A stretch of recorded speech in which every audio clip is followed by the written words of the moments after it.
Digital സാങ്കേതിക സർവകലാശാലകളിലെ vice chancellor നിയമനത്തിൽ ഗവർണർക്കും സർക്കാരിനും തിരിച്ചടി. നിയമനം സുപ്രീംകോടതി നേരിട്ട് നടത്തും. VC നിയമനത്തിൽ സർക്കാരും ചാൻസലറും സമവായത്തിലെത്താത്തതിൽ കോടതി അതൃപ്തി അറിയിച്ചു. യോഗ്യരായവരെ നിയമിക്കുമെന്നാണ് പ്രതീക്ഷയെന്ന് നിയമമന്ത്രി P. രാജീവിന്റെ പ്രതികരണം. ഡിജിറ്റൽ സാങ്കേതിക സർവകലാശാലകളിൽ വൈസ് ചാൻസലർമാരെ നിയമിക്കുന്നതിന് സംസ്ഥാന സർക്കാരിനും ചാൻസലറിനും സമവായത്തിലെത്താൻ കഴിയാതെ വന്നതോടെയാണ് സുപ്രീം കോടതിയുടെ ഇടപെടൽ. രണ്ട് സർവകലാശാലകളിലെയും VC നിയമനത്തിനായി ഓരോ പേരുകൾ വീതം തെരഞ്ഞെടുക്കാൻ ജസ്റ്റിസ് സുധാൻഷു ധൂലിയ കമ്മിറ്റിയോട് സുപ്രീം കോടതി നിർദ്ദേശിച്ചു. പേരുകൾ തെരഞ്ഞെടുക്കാൻ മുഖ്യമന്ത്രിയുടെ കത്തും ചാൻസലറുടെ മറുപടിയും പരിശോധിക്കണം.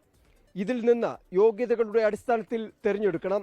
പേരുകൾ തെരഞ്ഞെടുത്ത റിപ്പോർട്ട് അടുത്ത ബുധനാഴ്ചയ്ക്കകം സമർപ്പിക്കാനും സുപ്രീം കോടതി ജസ്റ്റിസ് സുധാൻഷു ധൂലിയ കമ്മിറ്റിയോട് നിർദ്ദേശിച്ചു.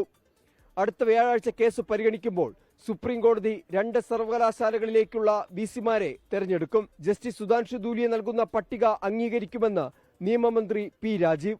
ഇന്നയാളാണ് പ്രിഫറൻസ് എന്ന് പറഞ്ഞ് 1, 2, 3 എന്ന് സുപ്രീം കോടതിക്ക് കൊടുക്കുമ്പോൾ സുപ്രീം കോടതി അത് വിലയിരുത്തിക്കൊണ്ട് ഇദ്ദേഹമാണ് അല്ലെങ്കിൽ ഇവരാണ് എലിജിബിൾ ഈ പോസ്റ്റിലേക്ക് എന്ന് പറഞ്ഞാൽ ഞങ്ങൾ പൂർണ്ണമായിട്ടും അതിനെ സ്വാഗതം ചെയ്യും.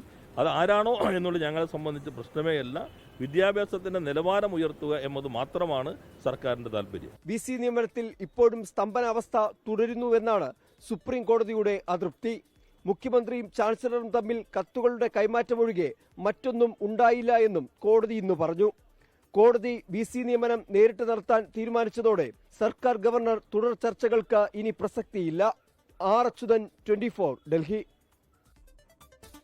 ലോകത്തെവിടെയായാലും ഏത് സമയത്തും 24 വാർത്തകളും ഓഗ്മെന്റഡ് റിയാലിറ്റി പാക്കേജുകളും എക്സ്പ്ലെയിനറുകളും വിശദമായി കാണാൻ ഞങ്ങളുടെ YouTube ചാനൽ നിങ്ങൾക്ക് സബ്സ്ക്രൈബ് ചെയ്യാം.